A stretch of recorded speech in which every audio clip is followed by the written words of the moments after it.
On episode 206 of the 40 Plus Fitness podcast, I share with you 11 foods you should not be eating. You can find the full show notes for this episode at 40plusfitnesspodcast.com/206.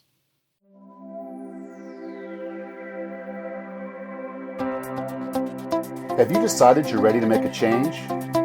To reclaim your health and fitness? The 40 Plus Fitness podcast is here for you. I'm your host, Alan Meisner.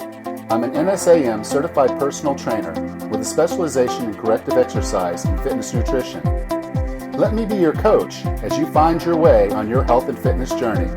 All right, let's go. So tell me, are you ready for a challenge? In February, I'm going to be launching 3 challenges. If you've been a part of the 40 Plus Fitness podcast before, you've probably gone through the sugar challenge with us, where we're going to do it again, this time for 28 days. There'll be a 28-day sugar challenge. And you also may have gone through the squat challenge, and I'll be relaunching the squat challenge as a 28-day squat challenge. But I'm adding a new one, and I'm going to do something special for this one. This is going to be the 28-day burpee challenge. And I'm going to give you a coupon code, and the coupon code is podcast. So if you go to 40plusfitnesspodcast.com/challenges, you'll see all 3 of the challenges. If you choose the burpee challenge, you can get that coupon for a free burpee challenge. So again, the coupon is podcast. So go to 40plusfitnesspodcast.com/challenges and sign up today. So I know I don't do this a lot. I don't typically take the negative side of things, but I decided today would be a good opportunity to do this. And I'm going to be talking about foods you should not be eating. And I think it's important for us to think about those types of foods. But beyond that, I do plan to come back and do an episode on foods you should be eating. But for today, I just wanted to be talking about some foods that you need to try to eliminate from your diet. And if you eliminate these foods, I think you'll find that you feel a lot better, look healthier, and just perform better. Now, when we're talking about illness, and particularly the illnesses that are killing us, it's typically self-inflicted. And the doctors will even tell you that. We are killing ourselves with our food. So today I'm going to talk about some foods that I want you to try to start eliminating from your diet. And it was kind of interesting. I was having a conversation on our Surefire Results for Weight Loss Facebook group with Terry. And Terry was asking about the episode that I did when we were talking about plastics and the BPAs. And that's not covered in this one. Obviously, you should avoid plastics in the microwave. But beyond that, it was a how do I do this discussion. And I think that's kind of important because one of the things I shared with Terry was, we really can't eliminate everything that's bad for us. It's everywhere. We're swimming in it. But the more that you eliminate, there's kind of those little incremental steps are just little incremental steps towards better health. And the better we get at doing that over time, I think we'll see a much better result in our health and fitness. So these are 11 foods that are really, as you're kind of going through your day-to-day going forward, I really want you to think of ways that you can avoid these and then not have them in your diet so much, so that as you go forward, you live a healthier and happier life. So number 1, and it should come as no surprise. You probably guessed it. So what's your guess? Yep, it's sugar. We all know that we eat too much sugar. And when we do the sugar challenge, which again, we got one coming up in February, when we do the sugar challenge, it's kind of one of those things of saying, we know we should eat less sugar. But how much less? And the reality is the World Health Organization says we should limit ourselves to 25 grams per day. And most people think, well, okay, that's easy. But when you try it, if you've tried the sugar challenge, you know that is very hard to comply with. So much of our food, particularly the processed foods, have sugar in them. And it's just very, very hard for us to go through the day without dealing with added sugar. It really takes some diligence on your part to make sure that you're avoiding all of that excess sugar. But the more you can get yourself down to or below that 25 gram number, the better off you're going to be. The second one on here relates to sugar, but kind of in a little bit different way. It is fruit juice. Now, I'll be honest with you, I love fruit juice. It's like liquid candy. And unfortunately, it actually is liquid candy. We've taken all of the fiber out of that fruit. And while you may be getting the vitamins and whatnot, you're still getting a ton of sugar. And natural sugar is no better for you than regular sugar. It is a sugar. It's going to give you an insulin response. So there is no healthy amount of fruit juice that you should be drinking. You should be eating the whole fruit if you're going to eat the fruit. And so that's my number 2 item is fruit juice. Now the third one, again, relating kind of back to that same sugar thing, is tropical fruit. And this isn't go to everybody, but I would say for many of us, we were raised, historically, our ancestors were living in areas where there weren't an abundance of tropical fruit.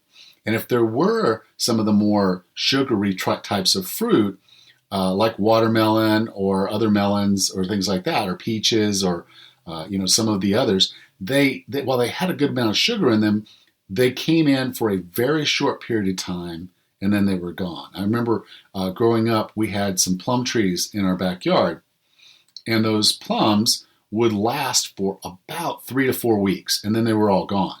So my parents, they would go ahead and they would make jellies and jams with them as a way of effectively preserving them. And again, not the healthiest thing because they added sugar to what was already a fairly sweet fruit. But all that said, we have far too much access to sugar and fruits and whatnot so that we don't have this seasonal eating. Right now, as I record this, we're in the wintertime. And I can tell you, you can't drive around anywhere in North America and find a fruit tree that has fruit on it. It just doesn't exist. And so during this period of time, we wouldn't be eating fruit unless we preserved it in some way. And in the past, they would not have preserved it with nearly as much sugar as we use today. So really, tropical fruits or really sugary fruits are things we should avoid. Typically, if you're going to eat fruit, I'd encourage you to focus on fruits that are kind of high in antioxidants, like the berries, the darker color berries, and then things like apples and pears. Those tend to be the fruits that I spend the most time eating when I do eat fruit. I don't eat a lot of fruit, but when I do, those are the fruits that I go to. Okay, number 4 is kind of the bread group. And so it includes bagels, bread, waffles, pancakes, and the like. Now, these are simple carbs. They're typically very highly processed. The flours used to make them are very highly processed. And even when you're buying what they call the whole wheat bread, in many cases, it's still going to be somewhat processed and beat down. And as a result, it's going to give you somewhat of a sugar spike. And you can prove this, you can prove it out if you have a glucose meter, is take your glucose reading before you eat that food, that bagel or that bread or whatnot, and then wait 45 minutes and take another reading. If your blood sugar's gone up significantly, you know that you're getting a blood sugar spike from that food. You're getting an insulin spike from that food, and it is causing you to have difficulties with your weight loss. So something you should avoid.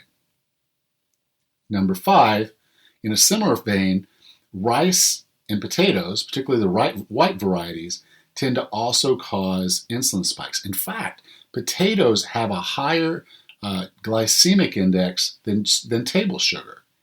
So, you're getting more of a spike in your insulin from a potato than you are from actually ingesting sugar. So I would avoid the white rice and white potatoes, particularly during periods of time that you're trying to lose weight.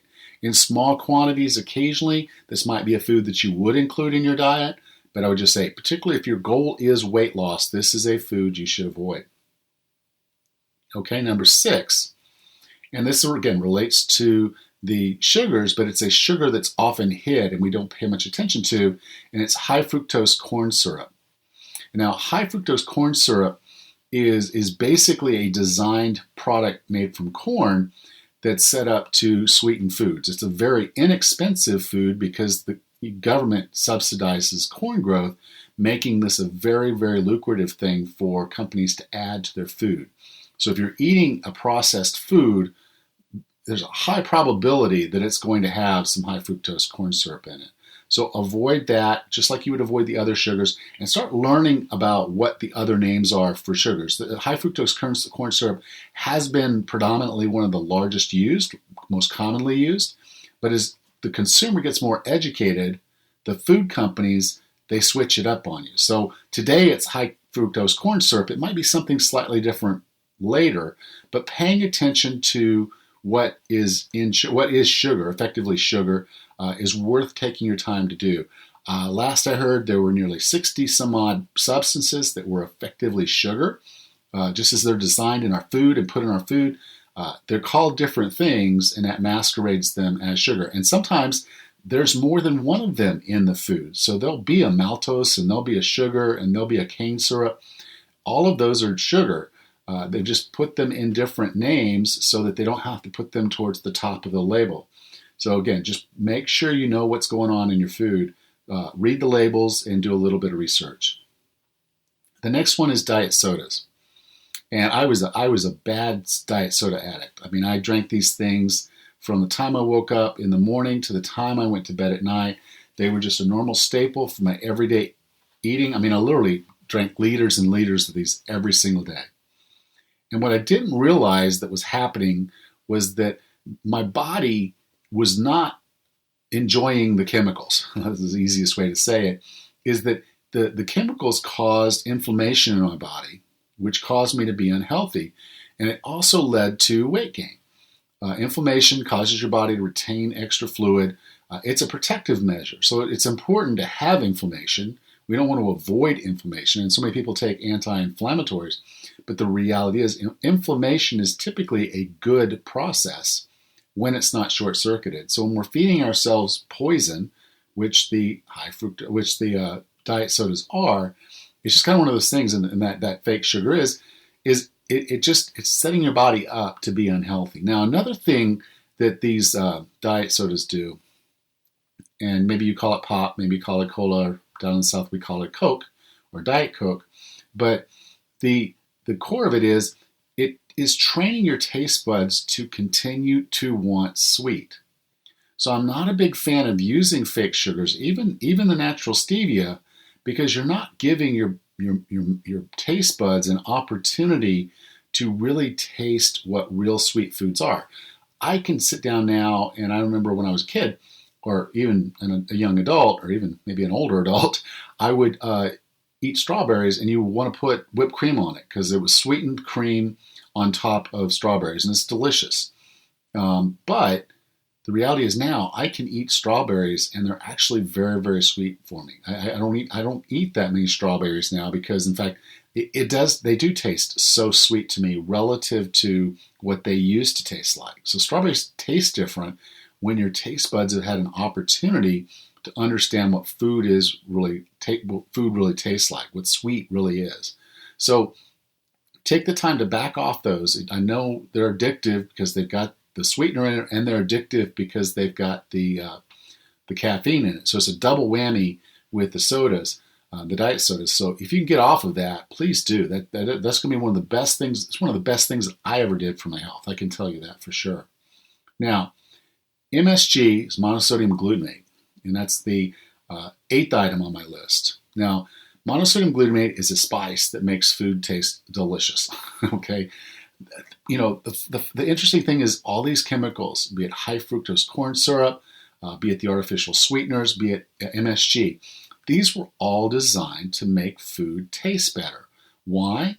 Well, so we would eat more of it, okay? The food companies are not stupid. They're very, very smart and very, very savvy. So their marketing is going to go in one direction, and how they make food taste is going to go in another direction. Now, a good book you can pick out is The Dorito Effect. And we covered that on one of our podcasts, and it was a great, great book.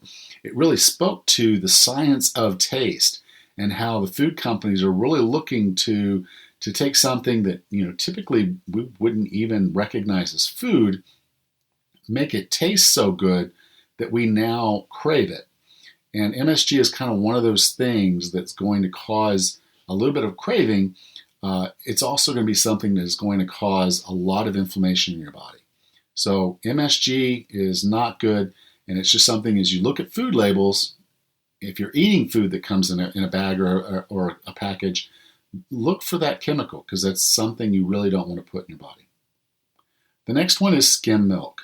And you may say, well, that's bizarre because I've always heard I need my calcium and I need my vitamin D. And you do. Don't get me wrong. You do need those things. The problem is the calcium in milk is not absorbed by our body, and the vitamin D can't be absorbed in our body unless it's consumed with fat. So now with skim milk, they've removed the good cow milk fat, and they've only left what we would assume would be the good stuff.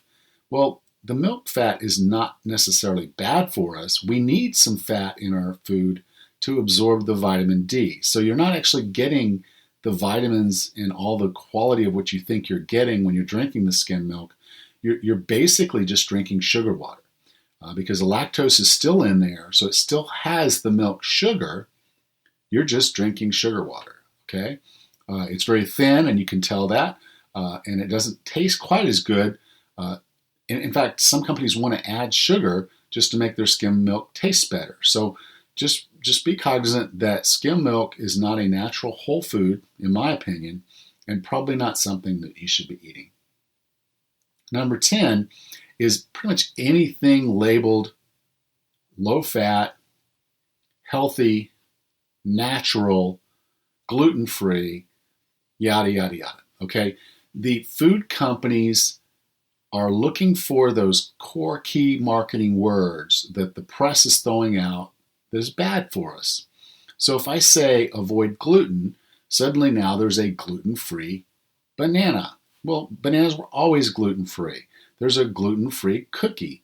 And you're like, okay, well, what does it have in it? And they've put other things in it that are probably less healthy for you than gluten. The reality is very few people have celiac disease, and very few people are really in bad health when it comes to dealing with gluten. I mean, there's a subset of people that do have a gluten reaction. You may not be one of those people, but just eating a food that's in a package that says gluten-free does not make it healthy for you. So avoid all of that little marketing rhetoric that's on the front of the box and focus on the ingredients and the macros in that food. And that's going to take you a lot further than anything else. And if you can, again, eat whole foods. Okay, and then the final one, I guess I'm repeating myself, is the processed foods. So when we think about food, if we went back and took your great-great-grandmother and we walked her into a grocery store today, would she recognize the things on the shelf as food? And the short answer is, for most of it, the answer is no. They didn't have boxed cereals. They didn't have boxed oatmeal. They didn't have the can of this and the jar of that. All of that didn't really exist in their grocery store world. They went out and they killed an animal. They farmed off the land. They did can, and we did preserve, but we preserved in a very different way than the way things are preserved today. We would ferment things. We would can them. We would do things in a way that where the food, the value of the food, the quality of the food, the nutrition of the food was all retained in the processing of making that food, and in many cases enhanced. So if you take cabbage and you put a little bit of brine and you put it together and you soak it and let it sit for a few days, up to a week, it forms sauerkraut. It's delicious. And it's created all this great bacteria that's going to make your gut microbiome so much more healthy. So a lot of the things that we traditionally did, those traditional nourishing things that we did, made us healthier, made us more resilient, made everything better. We've removed all that. Instead, now they're going to put chemicals in there to preserve your sauerkraut. They're going to put other things in there to make sure that your jelly will last for years. That's not how things are supposed to be. Things are supposed to spoil. Fresh things spoil. Preserved things don't. And most of our processed foods are preserved and can sit on the shelf for months, if not years. And that's just not the way it's supposed to be. That's not how our body was designed to process things. So avoid processed foods and you're going to be healthier. So let's go do a quick little recap of these things. Of course, the first one is always going to be the devil, sugar. And closely related to sugar, I'm going to put in there number 2, fruit juice, which is just liquid candy, and then the tropical fruits, which many of us were not, our ancestors didn't eat, and it's too much sugar in a single serving. If you're going to have some papaya or pineapple, have a small piece of it. Don't eat what they would call a full serving of it, because if you look at the total amount of sugar, even though it's fruit sugar, and even though it's got some other nutrients in there and some fiber, it's just still a lot of sugar for those tropical fruits. The white breads and the bagels, the waffles and pancakes, that's number 4. Okay, you know this. If you eat it, 2 hours later, you're hungry again. Why? Because your blood sugar went up, insulin pulled it out, and now your blood sugar's down and you need another hit. It's addictive. And the white rice and the white potatoes also have some insulin effects. So number 5, white rice and potatoes, you want to kind of, again, cut those down during those period of time when you're trying to reduce your weight. High fructose corn syrup and other things that are basically sugar that are renamed something else just based on having a slightly different structure or form or where they came from is kind of the same thing. So just kind of look for the names of things. I mean, even something as simple as honey, even though, again, it sounds natural. Agave nectar, it sounds natural, but it is effectively just another set of sugar. Okay, number 7 is the diet sodas. Anything that's going to have an artificial sweetener in it is going to give you, 1, probably some form of inflammation, and 2, it's going to train you to eat sweeter and sweeter foods because it is so much sweeter than regular sugar. Your taste buds adapt to a sweeter palate, and it makes it so much harder for you to enjoy regular food without sweetening it in some way. So it's kind of a cycle that puts you in a really bad fix for trying to avoid some of the other bad foods, to include the sugars. Okay, MSG and any other type of chemicals like that are definitely going to create some inflammation in your body. They may also incite cravings and things of that nature. So just be wary of what's in food. Look at the chemicals. One way I've heard it said is if you can't pronounce it, don't eat it. If it's not something that says food, don't eat it. And particularly, I'll go as far as to say, and we'll talk about this later, anything with a label. If it has a label on it, it's probably not something you should be eating. Okay, the next one is skim milk. Obviously, now all they've really done is they've taken the essence of the fat of the milk, which I guess they can go off and make some butter with, but they're literally now just giving you sugar water because they've taken all the elements out of it and the nutrition out of it because you can't absorb that vitamin D without fat. So it's not doing you any good. It's just washing right through. And then anything that says low fat or healthy or natural or anything like that is typically going to have some other issues going on. They're using that as a marketing ploy. You don't see those kind of things on real food. You just don't. You walk around, you see the butcher back in the back. He just has the meat. You may see some things where they've labeled some of it organic, some of it grass-fed. That's giving you the status of the animal. That's not saying anything about the quality of the food. So just watch out for that kind of stuff because, again, they're trying to trick you. And I'll give you another example that I didn't talk about earlier, but let's just talk about eggs. I go back in the egg section, and they're like vegetarian chickens. And I'm like, what? Chickens don't just eat vegetables. I mean, they might peck around every once in a while and eat a little bit of this or a little bit of that, but they eat seeds, and they eat bugs, and they eat anything that gets inside their little chicken beak, to be honest with you, to include in some cases, other chickens or other rodents or whatnot. It doesn't sound pretty. It doesn't sound clean. But the honest truth is that's the natural way the animal lived. And if you want health, then you want healthy animals. And a vegetarian-raised chicken is not a healthy chicken. I can just assure you that. They were not a happy, healthy chicken. If you let them get out there and roam in the grass and do what they do, they're more than likely eating bugs, they're eating seeds, they're eating, maybe every once in a while, yeah, a little plant matter will get in them, but for the most part, they're not. They're carnivores, and that's what they're intended to do. Kind of the same thing with cows. They were not intended to eat corn and grains. They were intended to eat grass and roam around and do their thing. And so when you see this kind of situation where they've told you something's healthy or they're trying to sell you something's healthy, do a little bit of research. Don't just take into account and say, oh, it's a vegetarian chicken, therefore it must be healthy. No, not a healthy chicken, I can assure you.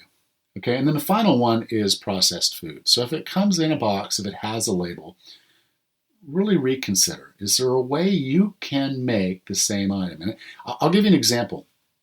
I can walk in the grocery store and I see a can of tomato sauce. So maybe it's spaghetti sauce, and I decide I want to make a marinara sauce. I want to make a spaghetti sauce. So I can sit there and look at the label, and the label tells me, it's tomatoes, water, garlic, oregano, and a few other spices, and then it gets into sugar is in there somewhere, and it tells me about all the other preservatives and things that they've had to put in there to make this. And then there's the term natural flavors and spices. Well, okay, I don't know what that is. I can't recreate that. But if I go home and I buy myself some tomatoes, I buy some garlic, I buy some salt, I buy some oregano, I buy some of the other little spices that I saw, and I sit down and I put a little bit of effort in there. It takes me about maybe 20 minutes to have a nice marinara/spaghetti sauce made from scratch. It's 20 minutes of time. And I know that sounds like a lot, but the reality of it is that marinara sauce that I made does not have the added sugar, it does not have the added spices, it doesn't have the MSG or the other preservatives that they've decided to put in there. It has exactly what I want to have in it, and I know exactly how much I put in it. So I know what's going in my body. And I really think that's kind of the core of all of this. We've done the logging challenge during the month of January. And for the folks that are going through it, and what I'm hearing from them is that the eye-opening awareness of the food that they're eating it's just amazing. And so I want you to take some time this week and really pay attention to the foods that you're eating and maybe even how they're making you feel. And try to start eliminating some of the 11 things that we talked about today. And you don't have to do it all at once. And in fact, I don't want you to try to do it all at once. But just try to start eliminating a little bits and pieces of this every day. Drink just a little bit less Diet Coke every day. Look at the sugar labels. Try to get your sugar down. Look at the other labels and things and just try to think it through. Okay, is this something I really want to put in my body? Is there a way for me to make this quickly and efficiently and not have to deal with it? Maybe I can make a big batch and I can go ahead and freeze it, or I can put it in the fridge anyway and have it for meals during the week. So I don't have to spend 20 minutes every night making the tomato sauce. I make it Sunday night and I store it, and then I've got it whenever I need it because I can just pull out a single serving patch or a family serving patch for that night and we're good to go. So just slowly and incrementally start working on improving what you eat, and I promise you'll feel better for it.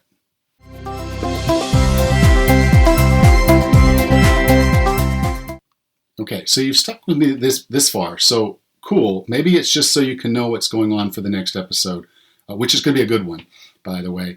But I want to take just a minute to ask you to do me a favor, particularly if you're an iPhone user, okay? You obviously took something valuable from this lesson today. You stuck with me all the way to the end, so please do this for me. It's going to take you a second, and you literally do it right there on your phone. If you're using an iPhone right now, and some other apps will do this, but I'm just going to talk through how you can do this on an iPhone. And you're listening to this on the podcast app, okay, that purple app, and that's where a lot of people will listen to their podcasts. The bulk of my podcasts are being listened to from that app, so I'm pretty sure you are. If you look at the podcast episode as it's playing here, and you'll go ahead and see on the far right, right beside the title, you're going to see 3 little dots. If you click on those 3 little dots, it's going to open up a menu. Now that menu is going at the very bottom of that menu, you're going to see Share Episode. If you would click that Share Episode, now that's going to pop up with another screen of various ways that you can share this. The one I want you to focus on today, though, is the Facebook one. Typically, for me, it's on the far right. If you'll push that, that will allow you to share this episode with your friends and family. I think eating and what we eat is so much more important than what we can do in the gym. We cannot out-exercise a bad diet. And I've shared with you today some of the 11 things that I think we should start avoiding when we eat. And if folks are doing this, we're going to see so much better health. I know you will, and I hope that you'll share it so they will as well. Thank you. Next time on the 40 Plus Fitness podcast, we talk to Dr. John Douillard and discuss his book, Eat Wheat, the scientifically and clinically proven approach to safely bringing wheat and dairy back into your diet. It's pretty compelling, isn't it? We've had a lot of conversations about wheat, gluten issues, and health. And so this is a great conversation. I'm really looking forward to bringing this to you. So next time on the 40 Plus Fitness podcast, eat wheat. Until then, have a happy and healthy day.